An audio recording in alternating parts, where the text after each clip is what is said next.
Your son is a failure.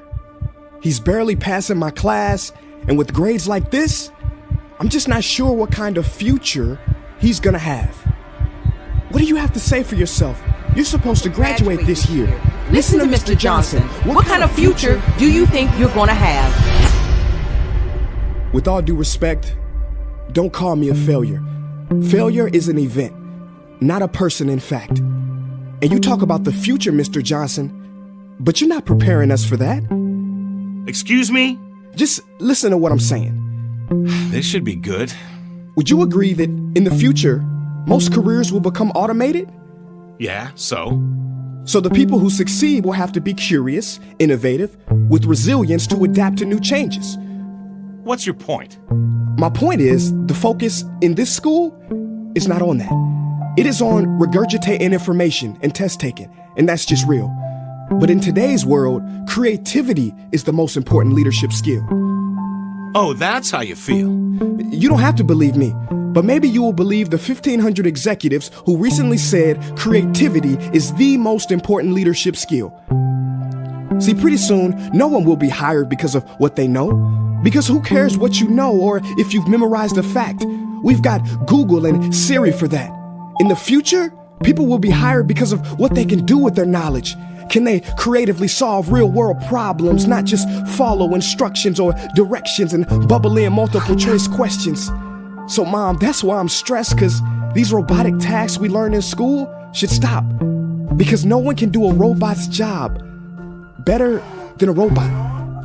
Billionaire founder of Alibaba, Jack Ma, said that we should not compete with artificial intelligence, but instead focus on developing unique human intelligence.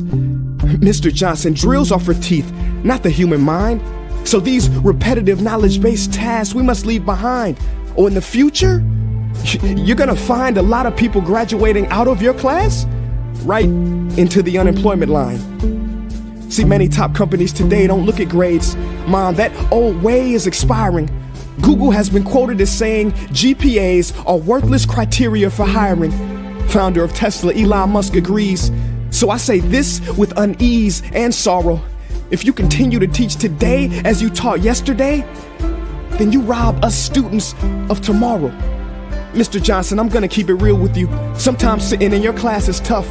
I'm constantly thinking, if I don't look up at the clock, maybe it'll speed up. So I listen to you do my work and pay attention, feeling like an hour had to have gone by. But it was only 3 minutes.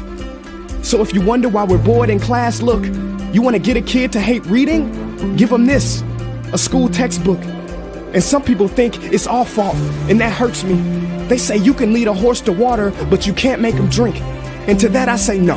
Firstly, you can put salt in that horse's hay and make him thirsty. And if you bring joy in your classroom, you can make any bad student nerdy. As he or she discovers the beauty of truly learning.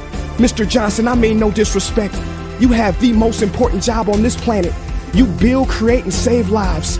But if you really care about my future, like you say, then you have to fully commit and ask yourself honestly, how do I prepare a child for a future that doesn't yet exist?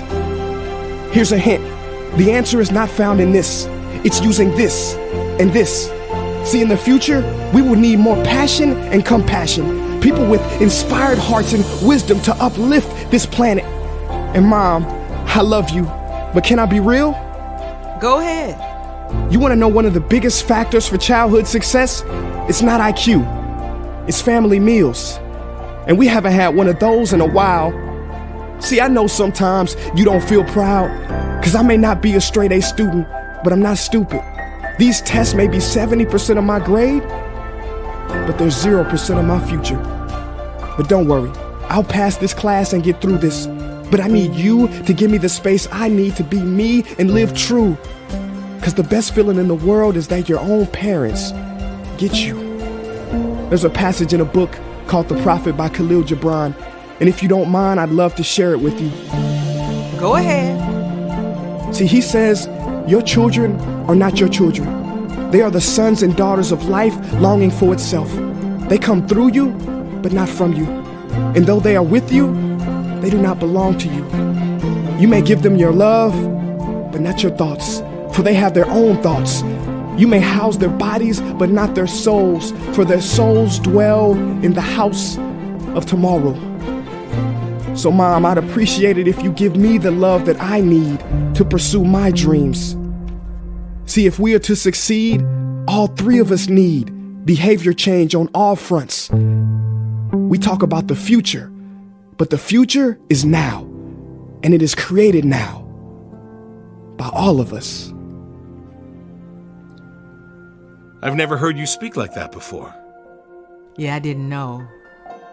But I'm going to reach out to administration and try to change some things. You have my word.